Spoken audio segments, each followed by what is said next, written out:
Hello guys, welcome back to XMill Gaming, and today we're going to be looking at another video, and this one is I think it's another Vice documentary video, joining the Marines to defeat the strongest Taliban army yet.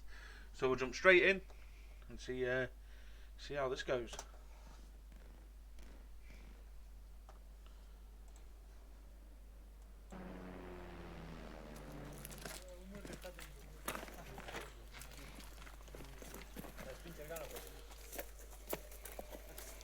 Okay, so this is really what makes the Taliban so hard to fight. Without those weapons, you wouldn't have a clue who they were. نو ټرمپ ته موږ دا ویل غواړو که د امریکایانو ژوند که د هر څونه پوځیان افغانستان ته راولېږي او یا خپله استراتیژي نه بدلوي یا خپلې پالیسۍ نه بدلوي، دا به اخر د دې لپاره د ناکامۍ سبب ګرځي. انشاءالله د هغې سرنوشت به همداسې وي لکه څومره د مخکني امریکایانو سرنوشت په افغانستان کې و او اوس تېر شو. In an interview with Vice News, Taliban fighters said without hesitation that they're winning the war against the US. And they have a Unfortunately, point. they probably are. 16 years and 3 administrations after the US first invaded Afghanistan, the war is now the longest in American history, and the Taliban now control or contest more territory than at any point since the US first pushed them back. In August, President Trump launched his strategy. We are not nation building again. We are killing terrorists. He's ordered a sharp increase in airstrikes, and he's sending up to 4,000 more American troops to train and advise Afghan forces to try to beat back the Taliban resurgence. So Helmand province was the province under the control. It was mainly the area of operation for British troops. I think it was the only place that British troops actually operated in. Helmand's still quite a large area. I think, off the top of my head, it's larger than the UK. So it's still a very, very large area. Hey, it's Exile. Hey, are you in the room right now? Do you see when you just passed back into the west, you passed two guys who were carrying bigger objects? So kind of want to go back to those guys and check them out. This is as close to direct combat as most US troops get in Afghanistan. Brian Hubert is an airstrike battle captain. He and about a dozen other Marine officers spend day and night scanning drone feeds from around the region on the hunt for Taliban. What are you looking for? Well, I'm I looking mean, to know whether or not they have they're hostile NCOs. intent towards the NSAF. If they do, which it looks like these guys do, it's enough for us to start getting things in motion for airstrike for them. We were granted rare access to the Marines' war room in Helmand province, where they tracked a man they suspected of carrying a rocket-propelled grenade launcher and radio, called an ICOM, less than half a mile from Afghan troops. Yep, copy all. So one pack has a ICOM, the other one has an RPG. If I was ready for preemptive game plan 9 line. With F-16 Okay, so ICOM, for those who don't know, is the Taliban's way of communicating. It's basically just a walkie-talkie. It's not encrypted. Our interpreters, and I know interpreters of other nations, would carry their own ICOM, and we would listen in on Taliban communications. So we would usually know if they were lining up an attack or we were heading towards an ID. I think they knew we listened in. I know our interpreter used to have the odd conversation with the Taliban via ICOM, just to wind them up. So yeah, ICOM is just basically a walkie-talkie. You can Google it, ICOM, and you'll see exactly what it is. fighter jets inbound. The top Marine commander, General Roger Turner, is called in to get a read on the situation and approve the target. So he's under the trees, right? Yes, sir. So you got two of those guys. I see one with a launcher. This guy's on the screen right now. What was he? He was a He biz had ops guy? the RPG on him. Okay. He already identified 5 guys, 2 weapons, ICOM, shovel. And then these guys right here, you see underneath the crosshairs, broke off, went to the southeast of them. And then they're basically flanking them to the east. Besides that, it's just the overwhelming imminent that they're preparing an attack right now. From where they are. They're 800 meters away. See back in? So he'll give us a good opportunity in a second to see it again, but for right now, it's... Yeah. Yeah, it's a weapon right there. Yeah, it's on the shoulder of the RPGs. You can see the shadow.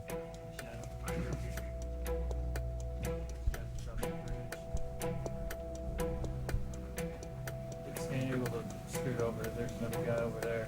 What's around there, guys? Anything? That's where they picked up the RPG. Trail's the RPG guy.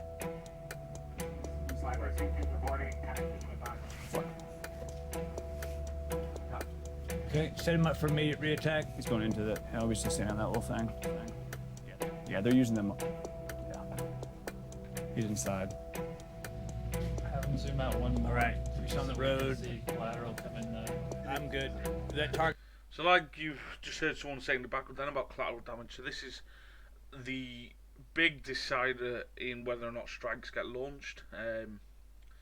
I was never involved in sort of the strike process, but I know from experience in terms of requesting strikes that if there's any sort of chance of collateral damage, a strike just will not go ahead. So what they'll usually do is just follow a target until it gets to an area where there is a very small chance of collateral damage, i.e. none, and then they would launch a strike then. So collateral damage is a big thing. Any chance of injuring civilians, it's not going to happen. Target is approved. Primary target's getting ready to exit. All right, guys, call out any collateral concerns, please. See, there you go. So the generals just approved the target. Collateral They've seen a damage. weapon on the man's shoulder, and they've surmised that he's now far enough away from the building to actually carry out the strike. Yeah, see, wait till he's far enough away. Rifle.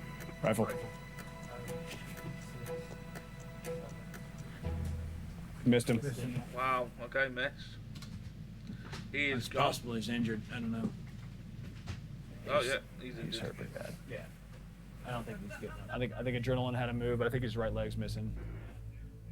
While the suspected Taliban fighter appeared to be bleeding out, the other suspected fighters ran for cover inside a nearby building.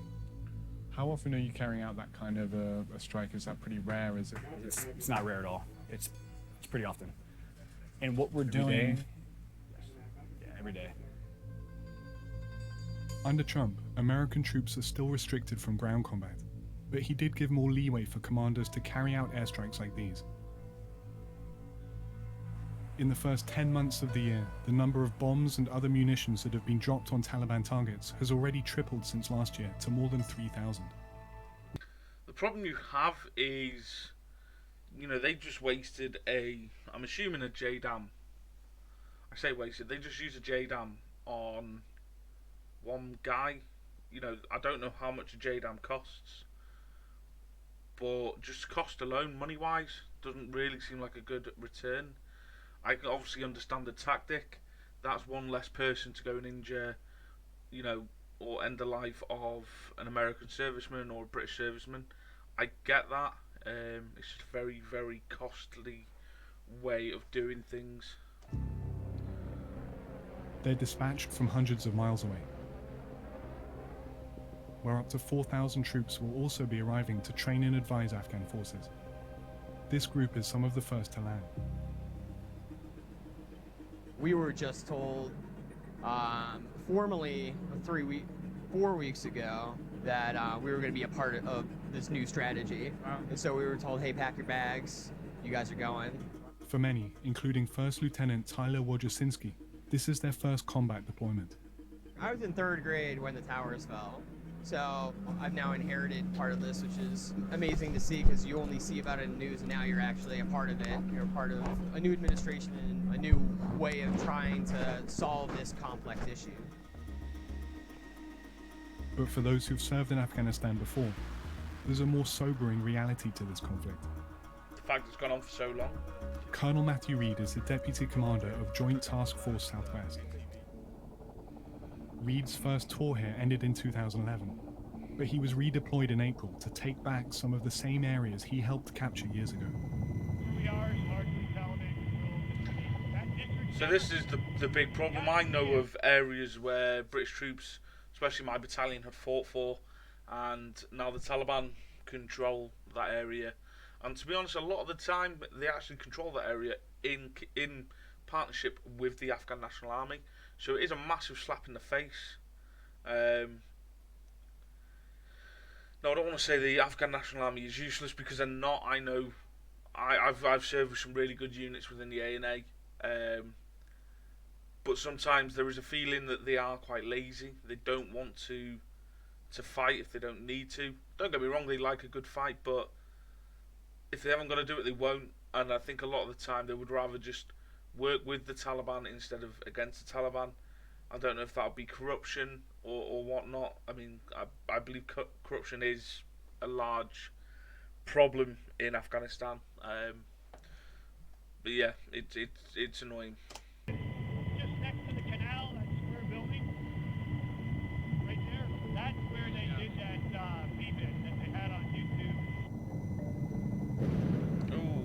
Fuck me. Holy Out of crap. Helmand's 14 districts, 9 of them are now controlled or contested by insurgents. How did it feel coming back and seeing areas that you fought for now kind of back under Taliban and influence? Yeah, it was surreal coming back, but I do believe in the mission. Back in 2011, the number of Marines across this province was escalating towards 20,000. Today, there are just 300. I don't think I'm speaking out of turn when, we probably left this province too early. So what's been done in the past, although obviously there was a huge sacrifice, we've got to worry about the now. And Public the support Taliban went were on away the from the war. verge That of was the taking big back killer. the province. And then we're back in the same situation we were before it all started. So, whatever your politics are, this is where we've got to stop it. And I've lost and seen many Marines wounded here, so trust me, I get it. But we've got to worry about the now, and we've got to worry about the future. Where does that stop, though? I mean, if we're saying as soon as the US pulls back in these areas, Taliban come straight back in and retake towns and cities that US soldiers have died fighting for. I think the Afghans here in Helmand, now that they know we're here and we're committed to helping them resecure The Afghan National Army just isn't big enough to secure all the territory. At the end of the day, Taliban can just meld away into Reid the is up against populace. the same problems that his predecessors faced, getting the Afghans to step up to the plate and fight without US ground troops behind them. This ragtag group may look like something out of Mad Max, but these fighters, a mix of local police and security forces, are the ones trying to root out the Taliban on the ground. دشمن سره مقاومت وکړو موږ دلته راغلي یو چې په خپل د وطن دفاع وکړو خپل خاورې دفاع وکړو دا ترهګر دا ظالمان د دې وطن د دې هغه څخه وژغورو دا ورکړو. With American choppers flying overhead, advanced teams fan out looking for IEDs, the weapon causing the heaviest casualties right now. Wow, is that how they're doing When it, they're really? found, they dig them out by hand. The brigade is now running at only 2/3 capacity, and soldiers at this base say they're stretched too thin and are struggling to keep pressure on the Taliban.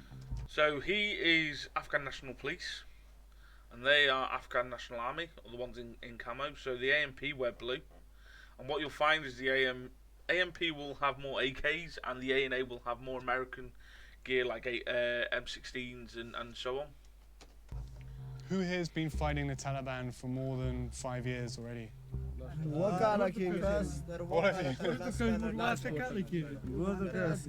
Is this the worst time, or is it getting better now?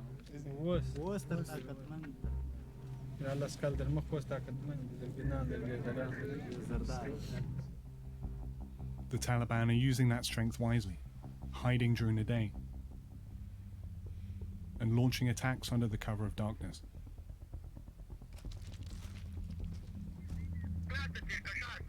Which really surprised me. We didn't really have any sort of night engagements just because they didn't have that capability to fight at night like we did. We had night vision. That really surprised me. Yeah, I'm really surprised. در قسمت جنوب که هست اینجا خانه مردم است مسکونی است اینجا یا افغان نشن اینجا هیچ انداخت نکو خیر است از خالیگاه مثالش از رفتار قطار ما همیشه برون میکنه میره ما نمایان هستیم دشمن از اینمی استفاده میکنه سر ما انداخته میکنه مثل یک جز است که پس دوباره فرار میکنه در کوچه میره Hit and run tactics.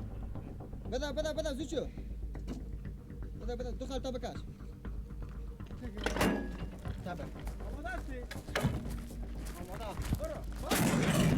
What's that, D30 maybe? No one knows how long American troops will be in Afghanistan this time around. But if this operation is any indication, Afghan forces will need a lot of help and a lot of time if they're ever going to gain the upper hand.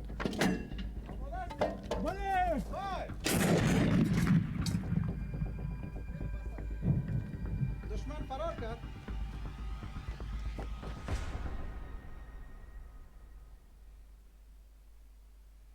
Okay, guys, thank you very much for watching. So, yeah, it's a strange one. Let's put it that way. So, yeah,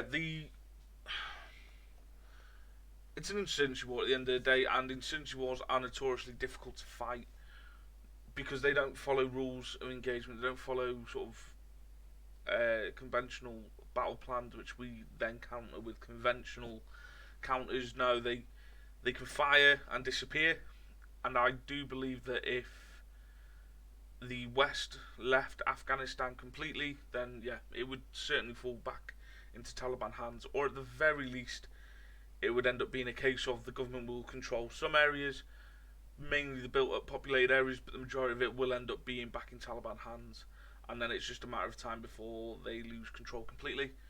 But guys, thanks very much for watching. Don't forget to hit the like and subscribe button, and I'll catch you later.